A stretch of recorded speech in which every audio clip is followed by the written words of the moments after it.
மூச்சு என்று உழைத்துக் கொண்டிருக்கிற மாண்புமிகு பாரத பிரதமர் அவர்கள் இந்த தாய் தமிழகத்தையும் வளர்ச்சி நோக்கி அழைத்து செல்வதற்கு தேசிய ஜனநாயக கூட்டணியிலே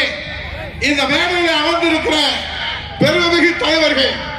அனுபவித்திருக்கிறார். ஆகவே உங்களுக்கு அன்பான வேண்டுகோள், ஒரு புறத்திலே 11 மருத்துவக் கல்லூரியை இந்த தாய் தமிழகத்திற்கு தந்த தேசிய ஜனநாயக கூட்டணியிலே இதே மைதானத்திலே இதே இடத்திலே நம்முடைய மாண்புமிகு பாரத பிரதமர் அவர்களும் புரட்சி தமிழர் ஐயா எடப்பாடி அவர்கள் முதலமைச்சராகவும் நாங்கள் எல்லாம் அமைச்சராகவும் இதே இடத்திலே எய்ம்ஸ் மருத்துவமனையை இன்றைக்கு இங்கே வானளாவிய கட்டணம் இந்தியாவினுடைய முதல் குடிமகனாக இருக்கிற ஜனாதிபதி அவர்கள் பெறுகிற அந்த மருத்துவ சிகிச்சையை இந்திய திரைப்படத்தின் வரைபடத்திலே கடைக்கோடியில இருக்கிற